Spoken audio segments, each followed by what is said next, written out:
रायचूर के doctor B R. Ambedkar चौक पर आज एसडीपीआई रायचूर डिस्ट्रिक्ट कमेटी की जानिब से एक एहतजाज किया गया। ये एहतजाज कांग्रेस के एमएलए रमेश बंडे सिद्दीगौड़ा के उस स्टेटमेंट के खिलाफ था जिसमें उन्होंने कहा कि अगर किसी ऑफिसर ने मुस्लिम एप्लीकेंट्स के हक में फैसला दिया तो उसको मौत की सजा दी जाएगी। एसडीपीआई ने इस स्टेटमेंट को नफरत अंगेज और जमीन से जुड़ी हुई सरकारी जिम्मेदारियों के खिलाफ करार दिया। एसडीपीआई का ये कहना है कि एमएलए का ये बयान न सिर्फ संविधान के खिलाफ है बल्कि पूरी मुस्लिम कम्युनिटी के साथ खुली दुश्मनी का इजहार है। उन्होंने एमएलए रमेश बंडे सिद्दीगौड़ा की फौरन रद्द तौफीक यानी डिस्क्वालिफिकेशन की मांग उठाई। इस प्रोटेस्ट में कई अहम शख्सियत ने शिरकत की जिसमें एसडीपीआई के स्टेट वर्किंग कमेटी के member Akbar Hussain Nagundi, Asimuddin Akhtar, president Jamaat Islami Hind Raichur, Syed Shah Murshad Jani Sahib, convener Sufi study circle Mateen Ansari, district vice president Tauseef Ahmed, Sheikh Dawood, district secretary, SDPI district leaders Syed Abdul Aziz, Syed Irfan, Hafiz Mahmood, Atiq Ahmed, Mushtaq Ahmed, city president Mirza Hasan Baig के अलावा और शहरी भी मौजूद थे। एसडीपीआई ने कहा एमएलए रमेश का ये बयान सिर्फ मुस्लिम के खिलाफ नहीं बल्कि एक तहजीबी सोसाइटी के खिलाफ है। ऐसे नफरत फैलाने वालों को हुकूमत में जगह नहीं मिलनी चाहिए।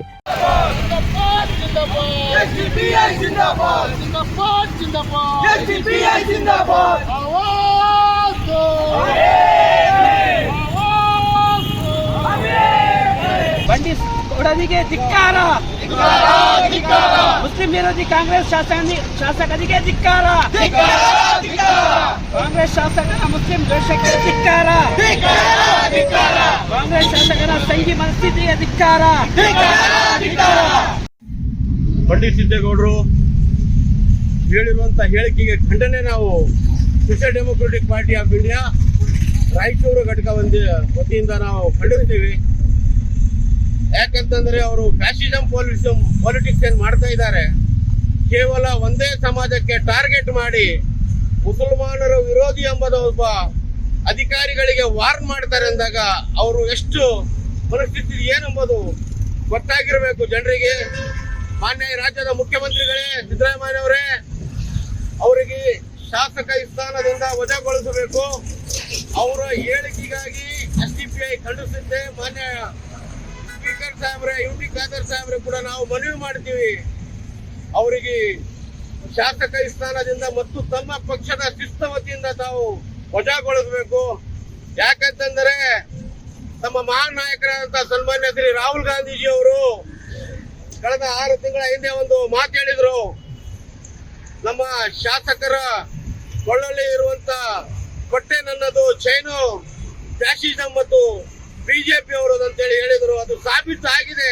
ಮಾನ್ಯ ರಾಹುಲ್ ಗಾಂಧಿ ಅವರೇ, ತಾವು ರಾಷ್ಟ್ರೀಯ ನಾಯಕರು ಮತ್ತೆ ರಾಜ್ಯ ನಾಯಕರು ಸನ್ಮಾನ್ಯ ಡಿ.ಕೆ. ಶಿವಕುಮಾರ್ ಸಾಹೇಬ್ರೆ, ತಾವು ಇದಕ್ಕೆ ಗಮನ ಹರಿಸಬೇಕು. ಯಾಕಂತಂದ್ರೆ ಈ 92% ಮುಸಲ್ಮಾನರು ನಿಮ್ಮನ್ನ ಆಯ್ಕೆ ಮಾಡಿ ಆ ಸ್ಥಾನವನ್ನು ಕೊಟ್ಟಿದ್ದೀವಿ. 140 ಸೀಟಿಗೆ ಕಾರಣಭೂತರಾದಂತ ಈ ರಾಜ್ಯದ 1,20,20,00,000 ಜನಸಂಖ್ಯೆ ಕಾರಣಭೂತರು ಅಂತವ್ರು ನಾವು ಸಾಹೇಬರನ್ನ ಕೊಟ್ರೆ ನೇಣಿಗಾಗ್ತೀನಿ. ಒಬ್ಬ ಶಾಸಕ ನಿಮ್ಮ ಪಕ್ಷದಲ್ಲಿ ಇರುವಂತವ್ರು, ಅವರಿಗೆ ತಾವು ವಜಾಗೊಳಿಸ್ಬೇಕಂತೇಳಿ ತಮ್ಮಲ್ಲಿ ನಾವು ಮನವಿ ಮಾಡ್ಕೊಂತೀವಿ. ಪಕ್ಷದಿಂದ ಉಚ್ಚಾಟಿಸಬೇಕು ಅವರಿಗೆ. ಯಾಕಂದ್ರೆ ನಿಮ್ಮ ಶಿಸ್ತು ಸೆಕ್ಯುಲರಿಸಂ ಅಂತೇಳಿ ತಾವೇನ್ ಹೇಳ್ತಾ ಇದ್ರಿ, ಆ ಸೆಕ್ಯುಲರಿಸಂ ಎಲ್ಲಿದೆ ಅಂತೇಳಿ ತಾವು ಅದಕ್ಕೆ ಪರಿಶೀಲಿಸಬೇಕು. ಅದ್ರ ಸಂಬಂಧ ಆ ಶಾಸಕನಿಗೆ ಆ ಮತವನ್ನು ಪಡ್ಕೊಂಡಿರ್ತಕ್ಕಂಥ ಅಲ್ಪಸಂಖ್ಯಾತರು ಶ್ರೀರಂಗಪಟ್ಟಣದಲ್ಲಿ ಅಲ್ಪಸಂಖ್ಯಾತರು ಮತವನ್ನು ಏನು ಕೊಟ್ಟಿದ್ದಾರೆ, ಆ ಮತ್ತೊಂದು ಅವರು ಉತ್ತರ ಹೇಳಬೇಕು. ಅವರಿಗೆ ಆ ಮನಸ್ಥಿತಿ ಇದ್ದಾಗ ಫ್ಯಾಸಿಸಂ ಮತ್ತು ಮನುವಾದಿ ಅವ್ರ ಕೋಮವಾದಿ ಅವ್ರಿಗೆ ಇರುವಂತವ್ರಿಗೆ ನಿಮ್ಮ ಪಕ್ಷದಲ್ಲಿ ಯಾವ ಸ್ಥಾನ ನೀವು ಕೊಡ್ತೀರೆಂಬುದು ನಮ್ಮನ್ನ ನಾವು ಹೇಳ್ಬೇಕಂತ ಹೇಳಿ ನಾವು ಹೇಳಕ್ ಇಷ್ಟಪಡ್ತೀನಿ. ನಾನು Akbar Hussain Nagundi, social democratic party of India का राज्य समिति सदस्य। उस एमएलए ने एक गवर्नमेंट ऑफिसर को कहता है कि अगर तुम गवर्नमेंट की जमीन मुसलमानों को देते हो तो मैं तुम्हें सूली पर लटकाऊंगा। तो मैं ये कांग्रेस से पूछना चाहता हूँ, जो कांग्रेस सेकुलर बोलकर मुसलमानों के वोट देती है और लेकर मुसलमानों के वोटों के रहम व करम पर कर्नाटक में गवर्नमेंट बनाई है। अब ये सब जो कांग्रेस लीडर अपने आप को सेकुलर कहते हैं, ये कहाँ है? और इसका जवाब उस एमएलए से क्यों नहीं पूछ रहे हैं? और मैं ये कांग्रेस पार्टी को बताना चाहता हूँ और आम लोग भी ये समझें कि अब वक्त बदलाव का आ गया है। अगर हम नहीं बदलेंगे तो हमारे कर्नाटक के हालात, यूपी, मध्य प्रदेश, आसाम से भी खतरनाक हो जाएंगे। बीजेपी हो या चाहे कांग्रेस पार्टी हो, या तुम जो भी करना चाहते हो करो, इस बात को याद रखो कि तुम्हारा मुंह तोड़ जवाब देने के लिए हमेशा social democratic party of India यानी कि एसडीपीआई आपके लिए मैदान में तैयार रहेगी। श्रीरंगापट्टनम के एमएलए साहब ने जो हरकत की है, जिस तरह का स्टेटमेंट हमारे सामने आ रहा है, इसकी भरपूर मजम्मत करता हूँ और कांग्रेस के जो लीडरशिप है उनसे इस बात का तकाजा करता हूँ कि वो इसका नोटिस लें और फौरी एक्शन लें। ये मुनासिब बात नहीं है। आप एक माइनॉरिटी को टारगेट कर रहे हैं और गैर जिम्मेदाराना बात कह रहे हैं, ये मुनासिब बात नहीं है। तो हम इसकी जोर मुखालिफत करते हैं और गुजारिश करते हैं कि जो लीडरशिप है कांग्रेस की, इसको फौरी जो है एक्शन ले इस पर और उनको डिसमिस करें, जो करना है करें। जज़ाकल्लाह, थैंक यू। वीडियोस में क्लियर नजर आ रहा है कि इस तरीके के जो मुसलमानों के खिलाफ नफरत अंदाज स्टेटमेंट दे रहे हैं, उसके ऊपर क्यों एक्शन नहीं लिया?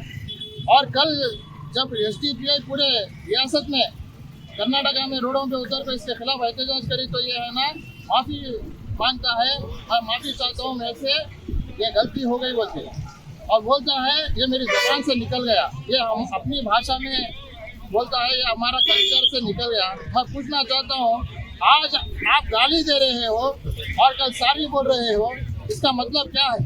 क्या ये कॉमन हो गया है आज गाली देना और कल माफ़ी मांगना? ये माफ़ी मांगने से ये सिलसिला यहीं पर नहीं रुकेगा। हम कहना चाहते हैं यहाँ के सिद्धरामैया जी से, अगर आपकी पार्टी सेक्युलर है तो इनको फौरी तौर पे इनका डिसमिस करना चाहिए और असेंबली में इसकी कोई जगह नहीं रहना चाहिए, क्योंकि ऐसी जहन रखने वाले जो मुसलमानों के वोट तो लेते हैं सेक्युलरिज्म के नाम पे, लेकिन अपना जो आरएसएस का एजेंडा है वो आगे पावर में आने के बाद करते हैं।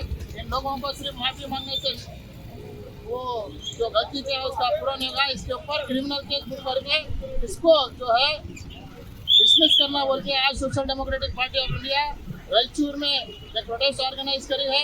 मैं इस प्रोटेस्ट के जरिए से एक और वार्निंग देना चाहता हूँ, अगर इन चीज़ों को ये जो नफरत की सियासत कर रहे हैं सेकुलर पार्टी में लेके, इन चीज़ों को अगर रोक नहीं लगाए, आने वाले म्यूनसिपैलिटी इलेक्शन हो या फिर पीपीजेडपी इलेक्शन हो, उसमें मुंह तोड़ जवाब देने के लिए एसडीपीआई हमेशा आगे रहेंगे इंशाल्लाह।